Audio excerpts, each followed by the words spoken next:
Alright, it's 3:30 in the afternoon. Sunlight's in that sort of sweet spot now. Bush for life sign. I hope it's not that woman who wiped out all those bloody peltadas over our place. And a couple of orchids too. You got to ever catch up with her. She's the woman I'd make the exception for. And they said never hit a woman, but she's the one. Wiped out 10-15 years worth of growth basically in a day. Just put the zero weeding over them. Oh, sundews aren't real native plants, are they? Yes, they fucking well are. And if I ever catch you doing that again, you're going to get a thump. You are the exception to the rule. Anyway, great Fanta, 200 mils.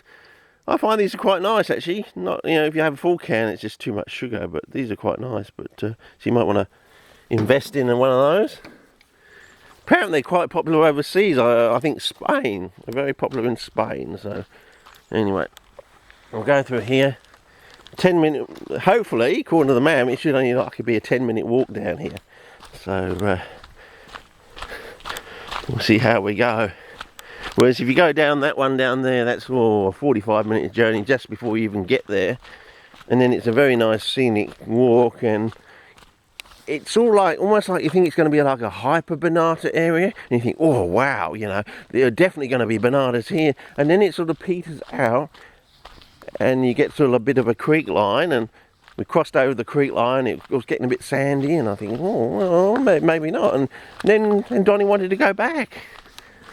And I'm thinking, And that was just, if you look on Google Maps, that's just before it enters out into this area that we can get to much faster going down this track. So you never know.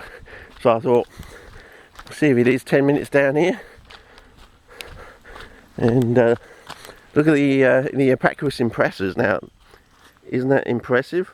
Maybe I should take a photograph, I don't know, but maybe on the way back or something like that.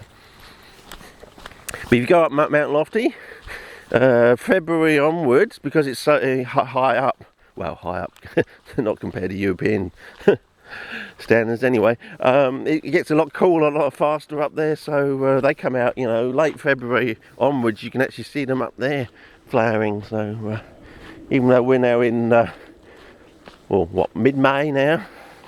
February, March, April, May, so yeah, if you ever want to see those and you're in South Australia, late February through then, go up to the top of Mount Lofty, round that restaurant area, round those paths round there. You should be able to see some then, because they come on a lot earlier. Okay, now I've got to veer off or down one of these paths and take the right one. So I hope I get it. Well, it's been 3 minutes, so probably another 2 minutes, and I should have to make a choice. Oh, look at these, low, look at that, oh, look how small. Look at those, I mean, that's just fabulous, isn't it, really? Huh. Herberti is still, that's a bit late, or a bit early, I don't know. These are quite nice. Down there. I assume there's going to be wittigrass pushing their way through here shortly. But yeah, it looks quite nice where the sunlight is now. Got to the sweet spot. Of course, the sweet spot will get later, earlier and earlier in the afternoon, and then it starts going the other way, of course. So, which is good. So as it gets earlier in the afternoon, it gets later and later in the morning, sort of thing.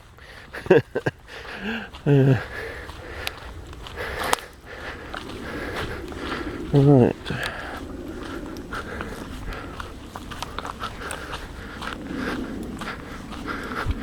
Former helipad site closed February 1998. Ah, February 1998. I reckon the gate wasn't actually there, or it wasn't actually shown there when I was cycling past, and when they closed this, that's when they opened up the gate. And that's why I've never noticed this here before. So thank you, Google girls and boys, for helping me work that one out.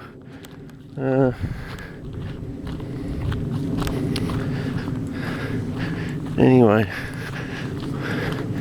so that explained that other spot up there. That was a helipad. So If you go on Google Maps, you'll be able to see that. And this is going down, which is good, because we're going to go down and down, and it'll be hopefully a sort of we're coming in on that semi-swampy thing I showed you on the clip yesterday, near those old mine works. Well, we're coming on the other side of it now, and it should only take us 10 minutes to get there, but it may take as long as to get back up, because it's got to be a steep decline. Because look at that, down there, we've got to go down 300 or 400 feet, I reckon. And if we can get there by Google Maps in 10 minutes, that means we've got to have a really steep descent, I would say. So, but look at this vegetation now, and we're only in what, mid-May, and look at it now. So you know, it does bode well, or augur well, for things down there.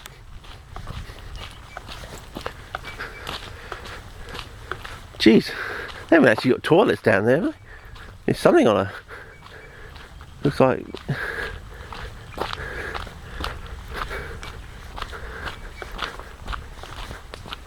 from here it looks like male and female signs, but I don't think so. It can't be that. You wouldn't have a set of toilets out here.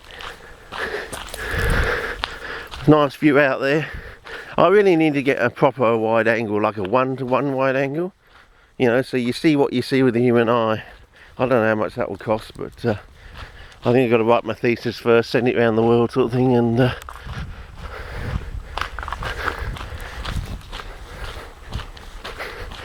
okay.